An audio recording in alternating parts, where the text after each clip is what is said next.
میں قرآن سے متعلق ایک سوال آپ کے سامنے رکھنا چاہ رہا ہوں. خان صاحب، ایک دو کلپس میں نے آپ کے دیکھے جس میں لوگوں نے آپ سے پوچھا کہ قرآن کے خدا کے کلام ہونے کی دلیل کیا ہے. تو آپ نے یہ فرمایا کہ اس کتاب پر 1400 سال گزر چکے ہیں اور اس میں کوئی ایسی بات نہیں ہے جو کسی بھی علم نے غلط ثابت کی ہو. اس میں جو اشکال پیدا ہوتا ہے وہ یہ ہے غامدی صاحب کہ کسی کانٹینٹ کا انالیسس کر کے ہم کیا ایک محکم جگہ پر کھڑے ہو کے یہ کہہ سکتے ہیں کہ یہ خدا کا کلام ہے؟ میرے خیال میں کانٹینٹ کا انالیسس کر کے ہم اس نتیجے تک تو پہنچ سکتے ہیں کہ یہ خدا کا کلام نہیں ہو سکتا. جیسے کسی کلام میں اگر تضاد ہوگا تو ہم یہ کہیں گے کہ یہ خدا کا کلام نہیں ہو سکتا، لیکن اس کا یہ مطلب نہیں ہے کہ کسی کلام میں تضاد نہ ہو تو وہ خدا کا کلام ثابت ہو جاتا ہے. ایسے ہی جو آپ نے بات کی کہ کسی کلام کی کوئی بات اگر غلط ثابت ہو جاتی ہے تو یہ اس بات کی دلیل ہوگی کہ یہ خدا کا کلام نہیں تھا. لیکن اگر وہ کسی وجہ سے اس کی غلطی واضح نہیں ہوئی تو یہ اس بات کی دلیل حتمی طور پر تو نہیں میرے خیال میں بنایا جا سکتا کہ اب اس سے یہ ثابت ہو گیا کہ یہ خدا کا کلام ہے. میرے نزدیک شاید اگر ہم کسی رسول کے ساتھ اس کی سند کو ثابت کریں اور رسول نے اس کو بطور خدا کے کلام دیا ہو تو میرے نزدیک ایک محکم جگہ ہے کہ اس کو خدا کا کلام قرار دیا جائے. یہ بات اس طرح نہیں ہے، ایک مختصر جواب ہے، میں نے اس کو باقاعدہ لکھا ہے، اس میں یہ پوری بات بیان کی ہے. پوری بات اس طرح ہے کہ محمد الرسول اللہ نے نبوت کا دعویٰ کیا ہے اور انہوں نے آگے پیغمبر کی حیثیت سے یہ بتایا ہے کہ میں یہ کلام خدا کی طرف سے پیش کر رہا ہوں. پیغمبر ہی کی نسبت سے وہ کلام زیر بحث آیا ہے. جو بات آپ نے فرمائی ہے وہ تو پہلی بات ہے، ورنہ وہ قابل اعتنا ہی نہیں ہے. کتابوں میں سے ایک کتاب ہے، کلام میں سے ایک کلام ہے، وہ قابل اعتنا بنا ہے، قابل التفات بنا ہے تو اسی دعوے کی وجہ سے بنا ہے. تو پہلا مرحلہ تو یہی ہوگا کہ پیغمبر کے ساتھ اس کی نسبت ثابت ہو، یعنی کیا فی الواقع یہ اسی پیغمبر کا پیش کردہ کلام ہے. تو تھوڑی دیر کے لیے فرض کر لیجیے کہ اس پہ ہمارا اطمینان ہو گیا کہ یہ محمد الرسول اللہ کا پیش کردہ ہے. اب یہ سوال پیدا ہوگا کہ محمد الرسول اللہ نے جو کلام پیش کیا ہے وہ قول البشر کیوں نہیں ہے؟ کیونکہ محمد الرسول اللہ دیکھنے میں تو ایک بشر ہی ہیں، تو ایک بشر کی حیثیت سے انہوں نے بات کی ہے، اس کو میں کیوں مان لوں کہ یہ خدا کا کلام ہے؟ تو میں جب خدا کے کلام کی حیثیت سے جس کتاب کو پیش کیا جائے اس میں جاتا ہوں تو میرے سامنے 3 معیارات رکھ دیتی ہے. 3 معیارات کو بالکل الگ الگ بیان کیا ہے. وہ یہ بتاتی ہے کہ انسان سے کسی کلام کے صادر ہونے کا عمل، اس نوعیت کا کلام جس میں کوئی پیغام ہے، جس کے اندر کوئی فلسفہ ہے، جس میں کوئی حکمت بازی کی جا رہی ہے، جس میں کوئی دعوی ہے، جس میں کسی چیز کو ثابت کیا جا رہا ہے، اس نوعیت کے جتنے کلام انسان سے صادر ہوتے ہیں ان کے صدور کے لیے صحیح و خطا کے ایک بڑے مرحلے سے گزرنا ضروری ہے، ناگزیر ہے. تو وہ سب سے پہلے مجھے یہ توجہ دلاتی ہے کہ اس پیغمبر کو دیکھو، اس کی 40 سال کی زندگی بستی کے فرد فرد کے سامنے ہے.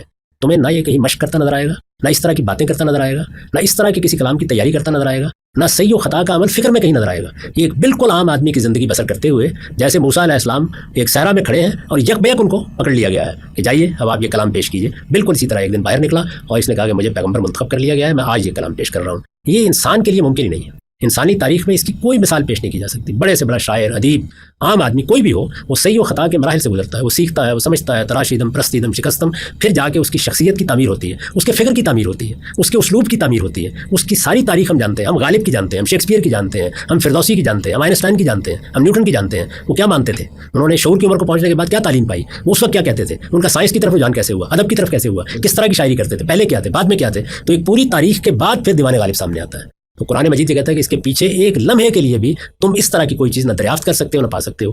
دوسری بات اس نے یہ کہی کہ انسانی کلام جس طرح صحیح و خطا کے بغیر کسی شخصیت سے صادر نہیں ہو سکتا، بالکل اسی طریقے سے یہ بھی ممکن نہیں ہے کہ اگر اس انسانی کلام کا حامل 25 سال 30 سال یعنی ایک معقول مدت جیسے کہ ہر انسان گزارتا ہے گزارے اور اس دوران میں اس کے فکر اور اس کے اسالیب میں تضادات نہ پیدا ہو. اس نے ایک بات کہی، یعنی عروج پر پہنچا، اس کے بعد کہنا شروع کیا.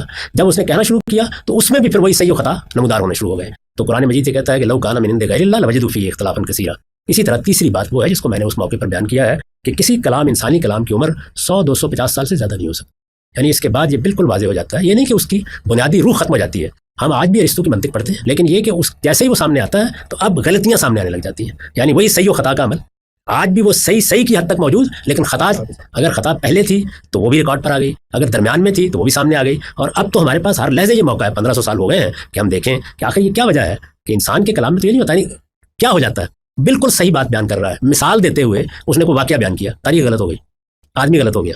یعنی یہ ممکن ہی نہیں ہے کہ انسان اس سے بچ سکے. تو اس پہلو سے میں نے اس کو پیش کیا. 15 صدیاں گزر گئی ہیں. اس میں بعض لوگ ایک بالکل احمقانہ سی بات کہتے ہیں کہ آپ حضرات جب کبھی کوئی شخص کوئی اعتراض کر دیتا ہے تو پہلے ایک بات مان رہے ہوتے ہیں، پھر دوسری. وہ میرے فہم کا ارتقا ہے اور وہ یہ بتا رہا ہے کہ انسان کیا کرتا ہے. ٹھیک ہے، اب لیکن یہ فہم کا ارتقا انبیاء کے ہاتھوں نہیں پایا جاتا نا، اس لیے میں نے یعنی یہ نہ وہاں پایا جاتا ہے، یہ میرا فہم ہے نا. یعنی جیسے ہی میں نے قرآن کو سمجھنا شروع کیا تو بالکل وہی عمل شروع ہو گیا جو انسان کو کرنا چاہیے. یعنی جس وقت ہم یہ دیکھتے ہیں کہ اچھا زمخشری کی تو یہ رائے تھی، اچھا ابن کثیر کی تو یہ رائے تھی، تو وہ اس کے بعد توجہ دلائی جاتی ہے کہ دیکھیے زمخشری یہاں غلطی کھا گئے ہیں. یہ قرآن کے اس پہلو کی طرف ان کی توجہ نہیں ہوئی، لفظ کو انہوں نے ایسے نہیں دیکھا. جو غلطیاں انسانوں سے ہوتی ہیں وہ پھر مشترک یونیورسل غلطیاں مان لی جاتی ہیں.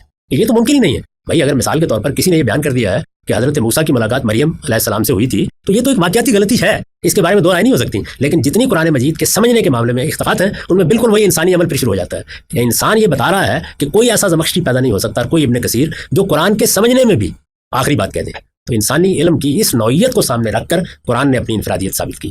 خلاصہ یہ ٹھیک ہے، اس میں ایک سوال